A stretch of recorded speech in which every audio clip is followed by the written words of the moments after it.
Como é bom estarmos nesta santa casa de oração, neste culto de oração, para aprender um pouco mais a respeito do amor de Deus e para suplicar a Ele aquilo que nós não podemos pedir a mais ninguém.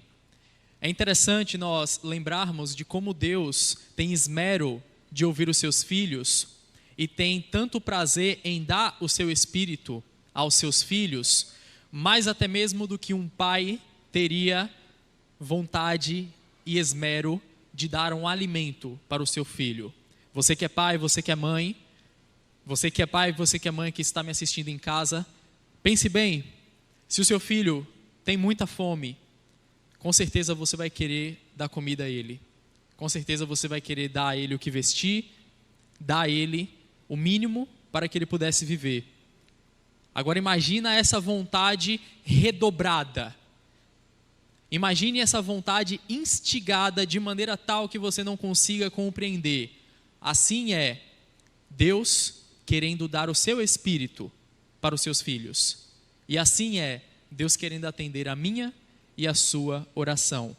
Portanto, não se acanhem. Fale com Deus. Abra o seu coração a Ele e Ele certamente te atenderá. Para aqueles que não me conhecem, eu me chamo Paulo. Eu sou membro dessa igreja aqui há aproximadamente 7 anos, mas sou adventista já desde muito tempo. E fui convocado, melhor dizendo, para que eu pudesse ministrar a palavra de hoje. E o tema deste sermão, ele é um tema muito, muito importante para a nossa igreja e para a solidificação de nossa fé. E por que eu digo isso? Porque o dom profético ou o dom de profecia é uma das crenças distintivas da igreja adventista. O que isso significa? Quando nós vamos lá no livro Nisto Cremos, que é o livro que traz as 28 crenças, um compilado das crenças fundamentais da igreja adventista, mostrando ali a base teológica, a base bíblica para as nossas crenças, nós vemos que a crença no dom de profecia é uma crença que dificilmente você vai ver evangélicos, católicos ou cristãos de outras denominações compartilhando da mesma forma como nós a cremos. É uma crença distintiva, semelhante, por exemplo, ao santuário, semelhante, por exemplo, ao grande conflito. Ou seja, dificilmente você vai encontrar uma denominação cristã ou até mesmo qualquer grupo religioso que compartilhe de uma fé semelhante. E o dom profético é uma dessas crenças fundamentais para a igreja adventista. Ela não é só distintiva, ela é fundamental. Sem a crença no dom de profecia, nós não somos adventistas do sétimo dia. Da mesma forma que sem a crença no santuário, sem a crença na volta de Jesus, sem a crença no dia de sábado, no dia de sábado como dia santo, nós não somos adventistas do sétimo dia.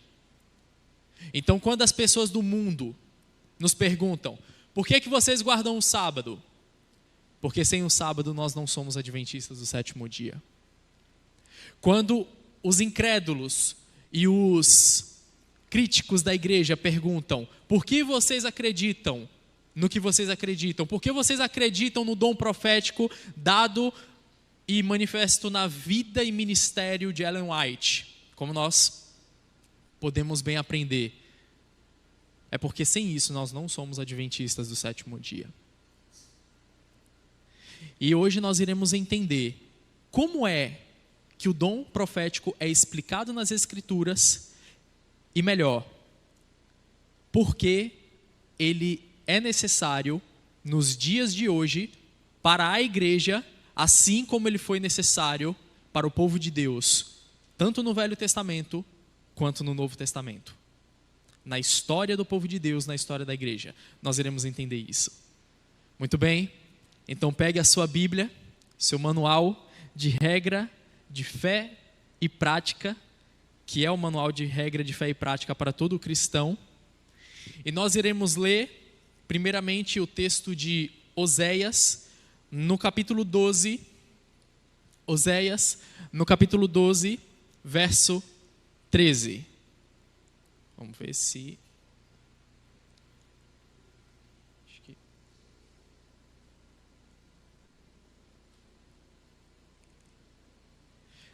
não estou conseguindo.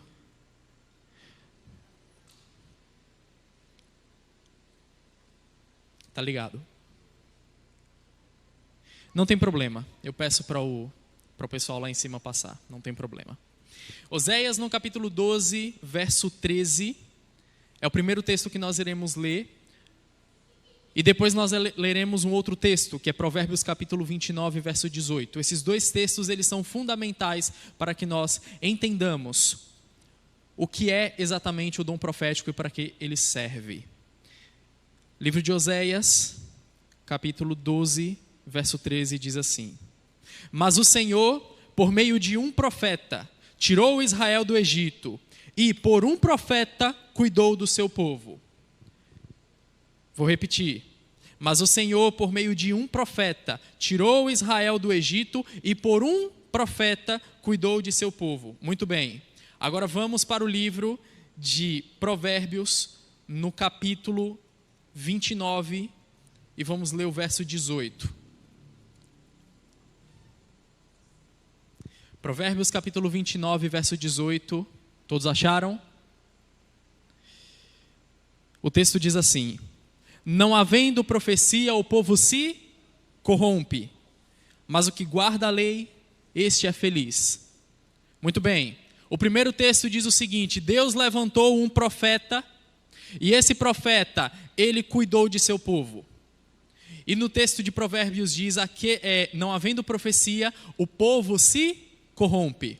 Aqui nós temos duas classes, duas coisas diferentes, mas que se relacionam: o profeta e a profecia.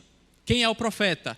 É o instrumento utilizado por Deus para um propósito. E o que é a profecia? É a mensagem que este profeta traz. Mas essa mensagem não é uma mensagem comum. Essa mensagem, ela pode prenunciar acontecimentos que podem acontecer ou não com o povo de Deus, com o mundo.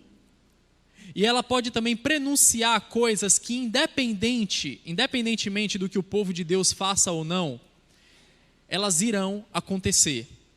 Essas duas coisas são chamadas de profecias condicionais e profecias incondicionais. Por exemplo, a volta de Cristo.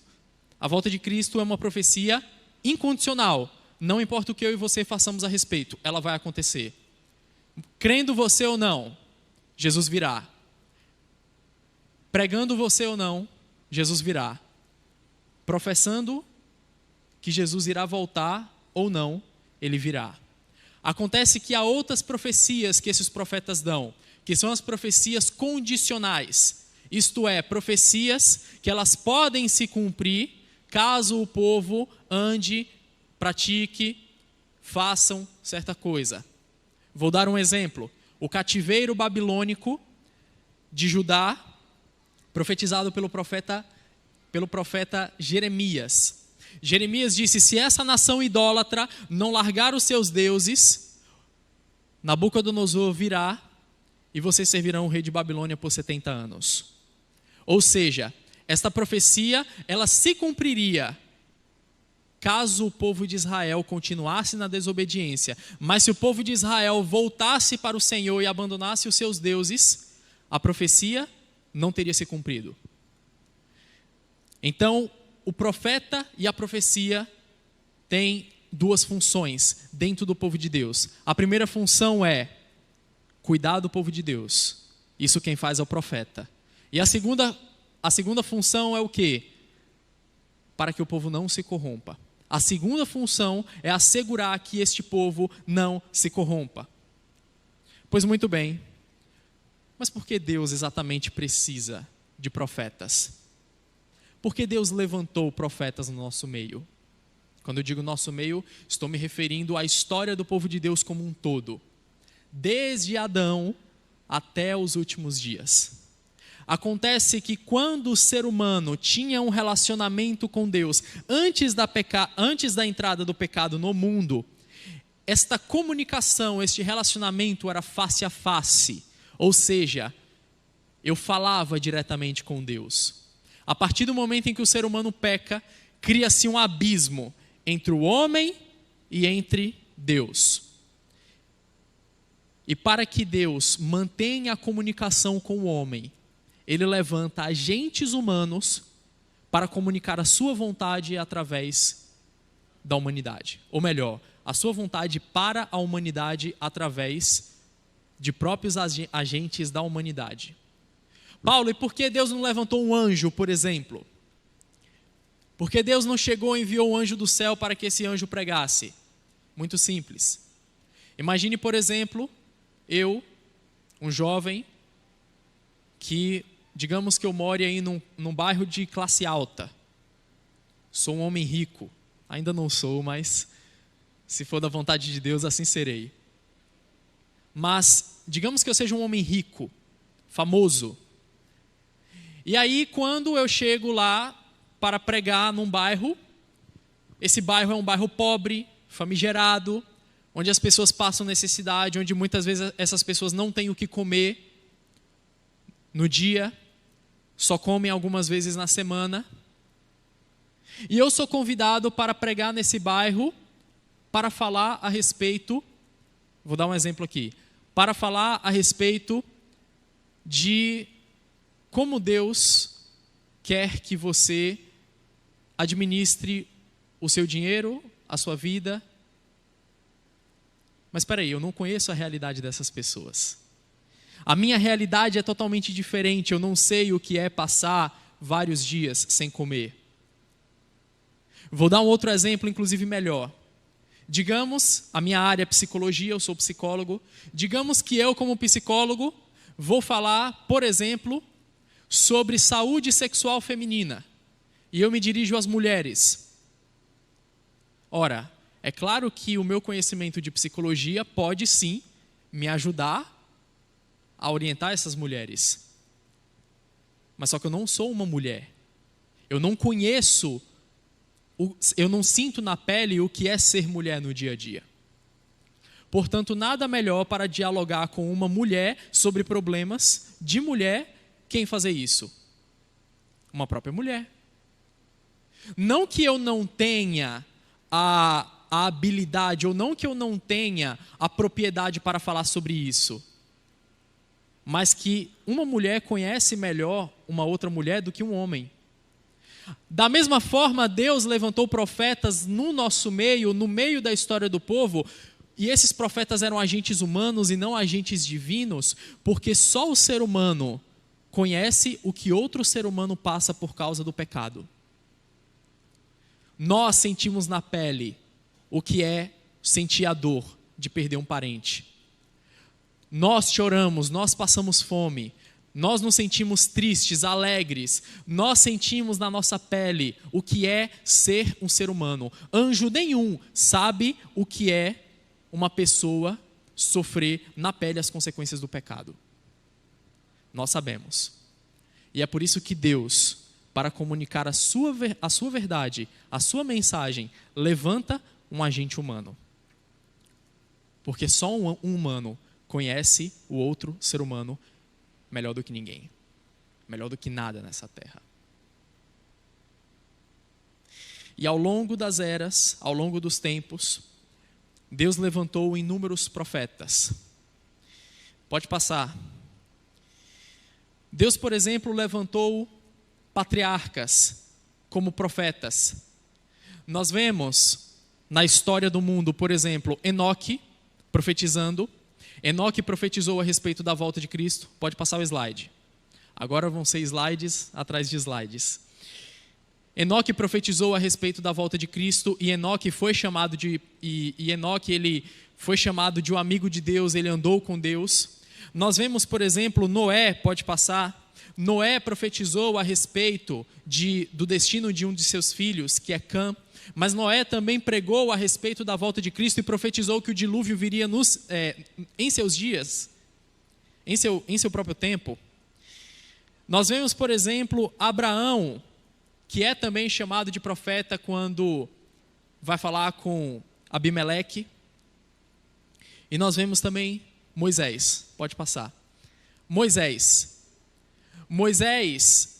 ele profetiza também a respeito, se vocês forem ler, se eu não me engano, no capítulo 28 de Deuteronômio, você vai ver que Moisés, imbuído pelo Espírito Santo, movido pelo Espírito Santo, profetiza a respeito da queda de Jerusalém, no ano 70, que aconteceu no ano 70 da nossa era.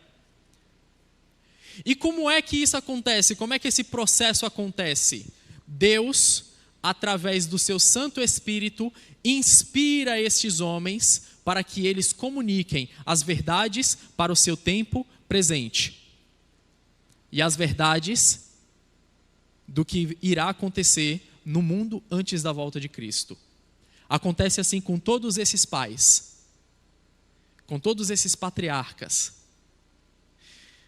Nós vemos, por exemplo, também alguns profetas que profetizaram a respeito do cativeiro assírio e do cativeiro babilônico. Quando Judá e Israel caem em idolatria, estes homens são levantados por Deus em suas determinadas épocas para profetizar a reis, a senhores, a magistrados, a respeito do juízo divino que viria, caso eles não se arrependessem. Foi assim com Isaías, foi assim com Ezequiel, foi assim também com Jeremias. Todos eles profetizam a respeito do que irá acontecer. Inclusive Isaías, muitos anos antes de Ciro nascer, profetizou a respeito da queda de Babilônia pelas mãos do rei Ciro, e inclusive deu até a estratégia militar, relatou a estratégia militar que Ciro iria utilizar para invadir Jerusalém. Tudo isso movido pelo Espírito Santo, comunicando enfim a libertação do povo de Israel.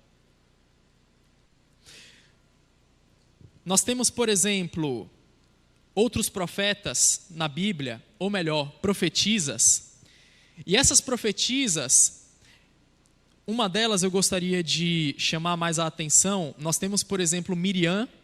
Miriam, ela foi uma profetisa que profetizou a respeito, que, movida pelo Santo Espírito, profetizou quando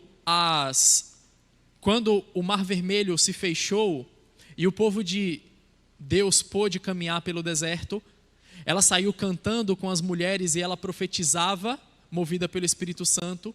Nós temos, por exemplo, Débora, que é chamada também de profetisa na Bíblia, no livro de Juízes. E nós temos, por exemplo, a profetisa Hulda. Pode passar.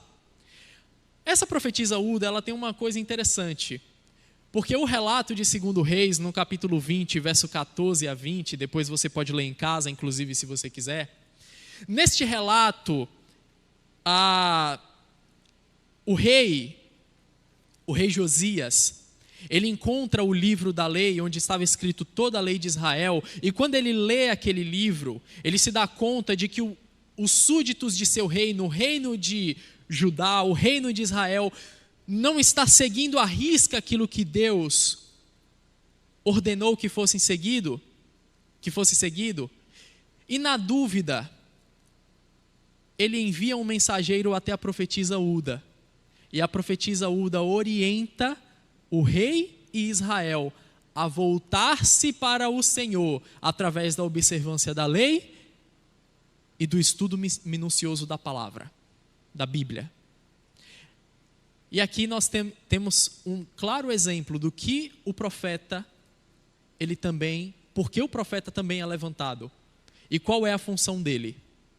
Ele é levantado para cuidar do povo, para exortar o povo, para não fazer com que esse povo caia em corrupção, mas principalmente para guiar um povo desatento à lei e à palavra de Deus. Você conhece uma profetisa assim? Pois muito bem. Nós vemos também outras pessoas como profetas, inclusive pessoas que foram utilizadas pelo inimigo, profetizando. Mas como assim, Paulo? Essas pessoas, ao longo de sua vida, militaram contra o povo de Deus, tentaram perseguir e matar o povo de Deus. Entretanto, em determinados ao longo de sua vida, por mais que eles tentaram matar o povo de Deus, por mais que eles tentaram destruir o povo de Deus, em determinados momentos de sua história, eles são utilizados pelo Santo Espírito e nessa ocasião eles profetizam. Quer ver um exemplo? Balaão, Noádia. Balaão tentou amaldiçoar o povo de Israel, só que ao invés de amaldiçoar, ele abençoou. Ele tanto abençoou que inclusive ele previu, ele profetizou sobre a vinda do Messias. Uma estrela procederá de Jacó e um cetro de Jessé. E por esse cetro ele atravessará as têmporas dos seus inimigos, dos moabitas. E ele destruirá os filhos de Sete. Quem era essa estrela que procedeu de Jacó e o cetro que estava na mão de Jessé? O próprio Cristo. Então veja, Balaão foi um homem que pecou, foi um homem que pecou por conta de sua ganância, tentou fazer com que o povo de Deus fosse levado a pecar, mas nesse momento ele foi utilizado pelo Espírito Santo e ele profetizou. Vejamos, por exemplo, Saul, que quando vai matar Davi, se encontra com os profetas e, movido pelo Espírito Santo, ele começa a profetizar. Tanto é que as pessoas de Israel perguntaram: será que não está Saul entre os profetas?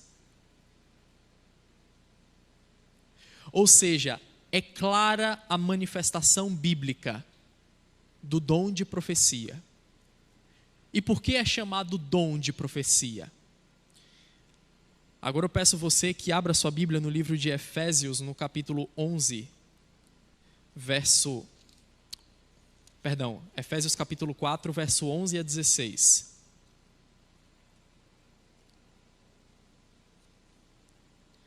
Esse texto é importantíssimo para que nós entendamos porque o dom de profecia tem esse nome, é chamado de dom de profecia, ou dom profético, ou dom de profetizar. Todos esses nomes, eles são diferentes, porém eles se referem ao mesmo dom espiritual, que é o dom de profecia. Ele mesmo concedeu, aqui está falando sobre Cristo, e ele mesmo, ou seja, Cristo, concedeu uns para apóstolos, outros para profetas, outros para evangelistas, outros para pastores e mestres. Então, veja bem, aqui diz que ele concedeu algumas pessoas para apóstolos, outras pessoas para profetas e por aí vai.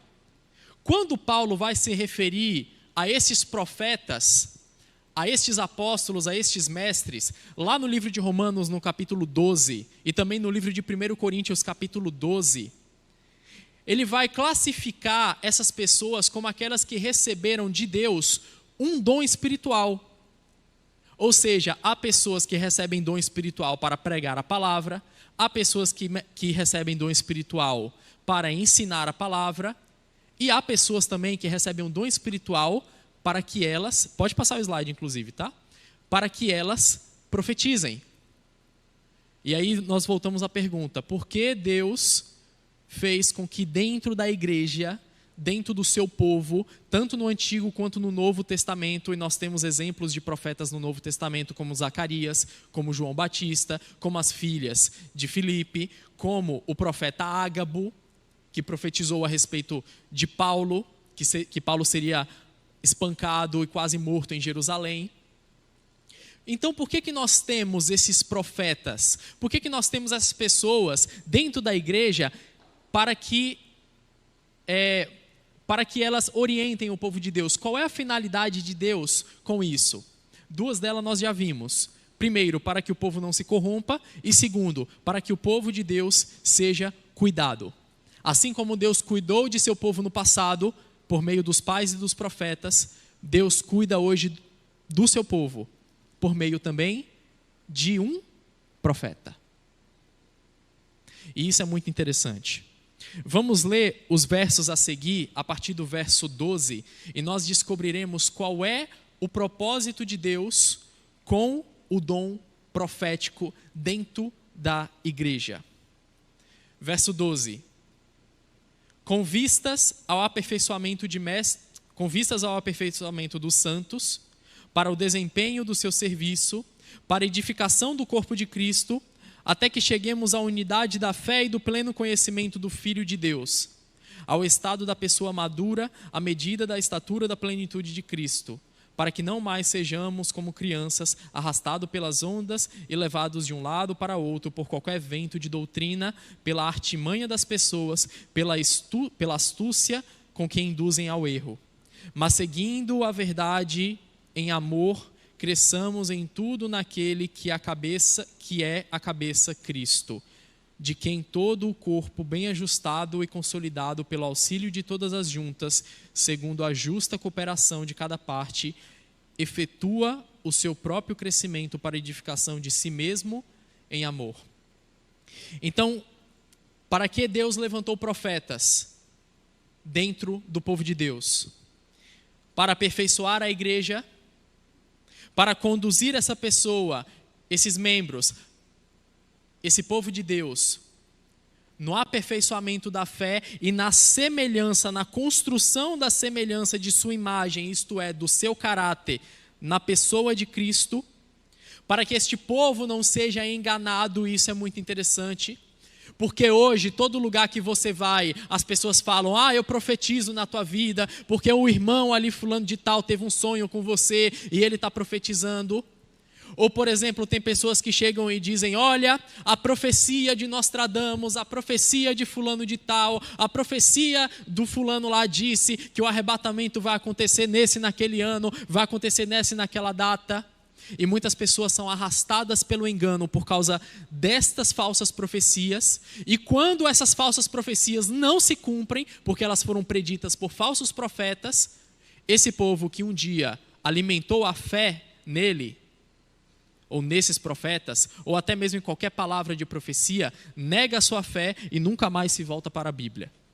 Esse é o objetivo de Satanás, com as falsas profecias e com os falsos profetas. É por isso que Deus levantou dentro do meio do povo de Deus verdadeiros profetas, para que este povo fosse aperfeiçoado, para que este povo não fosse enganado, para que este povo fosse edificado, para que o evangelho fosse pregado em todo o mundo. Se nós seguíssemos mais os conselhos dos profetas, se nós seguíssemos o conselho de um profeta que Deus levantou no nosso meio, nós seríamos muito mais unidos como povo, e muito provavelmente Jesus já teria voltado a essa terra. Por fim, já estou acabando o meu sermão, gostaria de conduzi-los a um texto bem conhecido, inclusive, da igreja, Apocalipse no capítulo 12, verso 17.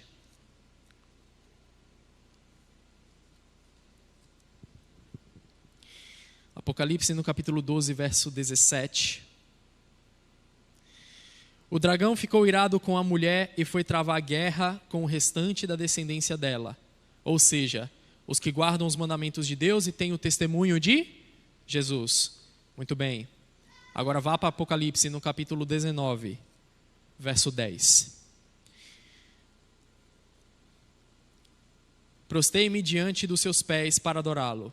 O anjo, porém, me disse: não faça isso, sou um servo de Deus, assim como você e seus irmãos que guardam o testemunho de Jesus. Adore a Deus, pois o testemunho de Jesus é o espírito da profecia.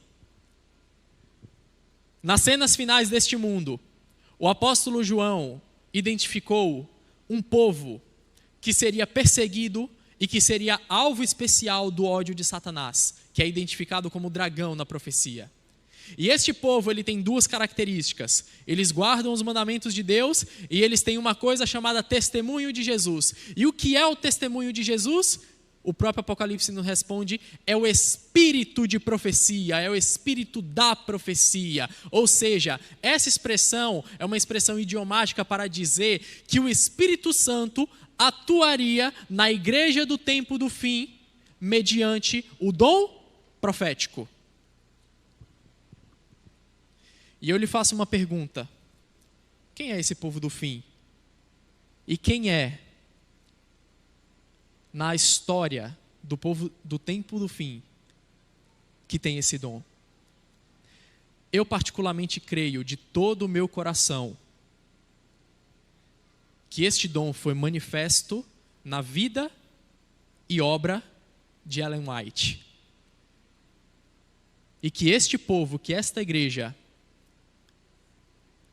é um povo que guarda os mandamentos de Deus e tem o testemunho de Jesus. Só que Deus não nos deu este dom, ou melhor, Deus não deu este dom à sua serva, e Deus também não especificou isso em sua palavra, que este povo dos últimos dias teria esse dom identificado dentro da sua igreja, não para que nós sejamos melhores do que os outros, não para que nós nos sobressaiamos mais do que os outros, mas porque por ser alvo do ódio especial de Satanás, esta igreja teria o risco de se corromper. Pois não havendo profecia, o povo se corrompe. Irmão, você entende por que existe um esforço draconiano, tanto dos críticos da igreja lá fora, quanto dos críticos da igreja aqui dentro, dos incrédulos da igreja aqui dentro, fazendo um verdadeiro malabarismo teológico para colocar toda e qualquer fala de Ellen White em descrédito? Você entende por que existe uma guerra, inclusive, por pessoas dentro dessa igreja contra o espírito de profecia, ou melhor, contra aquilo que nós chamamos de espírito de profecia, que são as admoestações, orientações, conselhos e ordens dados pela serva do Senhor, por Ellen White? Simples. Porque estas admoestações, estes conselhos que foram nos dados com um objetivo: nos conduzir à palavra e estarmos atentos para que nós não sejamos enganados. E um povo que não estuda a palavra é um povo enganado. Um povo que não estuda a Bíblia é um povo fadado a cair em apostasia. Eu não creio que esta igreja cairá em apostasia, eu não creio nisso. Mas eu creio que muitas pessoas desta igreja, infelizmente, cairão em apostasia. Por quê? Porque rejeitando o dom profético, rejeitarão finalmente a palavra de Deus. Na parábola do rico e Lázaro, quando o Lázaro, que conversa ali com o personagem Abraão, ou melhor, que o rico conversa com o personagem Abraão, o rico diz assim: Abraão, ressuscite alguém dos mortos, para que falem às pessoas, para que preguem às pessoas lá fora, para que elas não venham para este lugar. E o que o personagem Abraão fala? Eles têm Moisés e os profetas. Ou são Moisés e os profetas? Não, Abraão, mas é que se alguém sair daqui dos mortos, eles acreditarão. E aí a parábola termina com uma pergunta: se eles não creem em Moisés e nos profetas, será que eles se deixariam ser persuadidos por alguém que ressuscitasse dos mortos? Sabe o que essa parábola quer dizer? Sabe o que esse final quer dizer, meu amigo? Muitas pessoas têm sido tentadas a rejeitar o dom profético nos dado nos últimos dias. Se essas pessoas rejeitam esta palavra inspirada por Deus, não vão demorar muito para rejeitar esta palavra aqui, inspirada por Deus.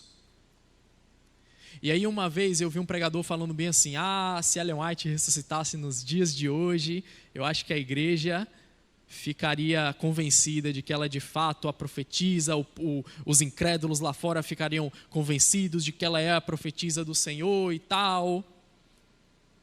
Amigos, se nós não cremos no que foi escrito pelos profetas da Bíblia, e se nós não cremos no que foi escrito no espírito de profecia, eu lhe pergunto, por que você acha que nós iremos acreditar se alguém ressuscitasse dentre os mortos e pregasse para nós um evangelho? Se nós não cremos na palavra dos nossos profetas, por que então nós creríamos na palavra de Deus? Porque o mesmo Espírito que inspirou o profeta, inspira também o escritor da palavra de Deus. O que eu convido a você hoje é fazer um minucioso estudo do seu coração, fazer uma observação daquilo que você crê e fortalecer aquilo que você crê, não porque você foi ensinado assim, não porque você nasceu na igreja adventista, mas provar por um estrito exame das Escrituras de que aquilo que você crê no dom profético dado a este povo, a esta igreja no tempo do fim, é de fato algo que foi predito nas Escrituras e algo dado pelo próprio Deus. Nós não podemos, por exemplo, acreditar que Ellen White é uma profetisa do Senhor só porque nós fomos ensinados sobre isso. Sendo assim, então, por que eu não acredito no dom profético de Joseph Smith? Por que eu não acredito, por exemplo, em Nostradamus? É uma pergunta sincera. Por que você acredita em Ellen White e você não acredita em Joseph Smith? Com todo respeito aos Mormons, são pessoas maravilhosas, mas os Mormons também chamam os escritos de Joseph Smith como espírito de profecia. Eles também dizem que Joseph Smith tem um testemunho de Jesus. Então, qual seria a diferença? Ao meu ver, a diferença é que um exalta a palavra de Deus e exalta a pessoa de Cristo, o outro exalta a si mesmo. A diferença é que um tem total concordância com o que a Bíblia diz, o outro não. E nós, no que nós estamos crendo? Estamos crendo nós em falsas profecias? Ou estamos crendo na palavra de Deus e na profecia verdadeira que nos foi dada para esses últimos dias? Que Deus toque em seu coração para que você se aprofunde cada vez mais nos escritos e na palavra de Deus. Fiquemos de pé e vamos fazer uma oração.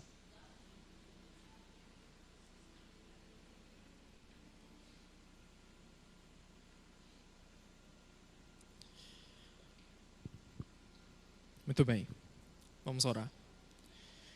Senhor Deus, muito obrigado porque, mesmo com a entrada do pecado no mundo, o Senhor providenciou meios para se comunicar conosco e levantou agentes humanos semelhantes a nós para pregar a respeito da tua breve volta. Muito obrigado porque ao longo da história do teu povo, o Senhor nunca nos deixou desamparados e nunca nos deixou sem instrução. E nós cremos, Senhor, mediante aquilo que nós acreditamos está revelado na tua verdade, na tua palavra, na tua santa palavra, que este dom profético continua nos dias de hoje e foi dado na pessoa e no ministério de Ellen White. Mas que nós, Senhor, não venhamos acreditar no que Ellen White diz ou no que qualquer outro diz, simplesmente porque nós aprendemos a acreditar assim. Que nós venhamos Senhor, aprovar os escritos de profecia, mediante a tua palavra, para que nele, Senhor, nós encontremos luz, para que nele nós encontremos a tua especial orientação para o povo nesses últimos dias. Dai-nos, Senhor, a tua paz, dirija cada um agora para os seus lares. E muito obrigado, Senhor, porque o Senhor tem cuidado de nós. Em nome de Jesus, amém. Que a graça e a paz do nosso Senhor Jesus Cristo esteja com cada um de vós.